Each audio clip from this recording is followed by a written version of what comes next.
بنو امیہ کا بادشاہ عبد الملک بن مروان جب ملک شام میں طاعون کی وبا پھیلی تو موت کے ڈر سے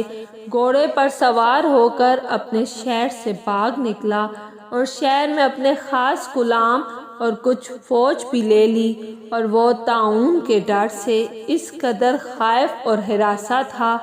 کہ زمین پر پاؤں نہیں رکھتا تھا بلکہ گھوڑے کی پشت پر سوتا تھا۔ دوران سفر ایک رات اس کو نیند نہیں آئی تو اس نے اپنے غلام سے کہا کہ تم مجھے کوئی قصہ سناؤ۔ ایک شیر اور لومڑی تو ہوشیار غلام نے بادشاہ کو نصیحت کرنے کا موقع پا کر یہ قصہ سنایا کہ ایک لومڑی اپنی جان کی حفاظت کے لیے ایک شیر کی خدمت گزاری کیا کرتی تھی، تو کوئی درندہ شیر کی ہیبت کی وجہ سے لومڑی کی طرف دیکھ نہیں سکتا تھا، اور لومڑی نہایت ہی بے خوفی اور اطمینان سے شیر کے ساتھ زندگی بسر کرتی تھی۔ اچانک ایک دن ایک عقاب لومڑی پر جپٹا تو لومڑی بھاگ کر شیر کے پاس چلی گئی اور شیر نے اس کو اپنی پیٹھ پر بٹھا لیا۔ عقاب دوبارہ جپٹا اور لومڑی کو شیر کی پیٹھ پر سے اپنے چنگل میں دبا کر اڑ گیا۔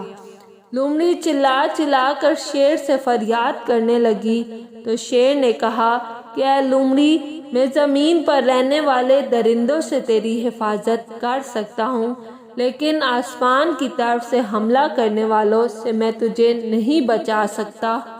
یہ قصہ سن کر عبد الملک بادشاہ کو بڑی عبرت حاصل ہوئی اور اس کی سمجھ میں آ گیا کہ میری فوج ان دشمنوں سے تو میری حفاظت کر سکتی ہے جو زمین پر رہتے ہیں، مگر جو بلائیں اور وبائیں آسمان سے مجھ پر حملہ آور ہوں ان سے مجھ کو نہ میری بادشاہی بچا سکتی ہے، نہ میرا خزانہ اور نہ میرا لشکر میری حفاظت کر سکتا ہے۔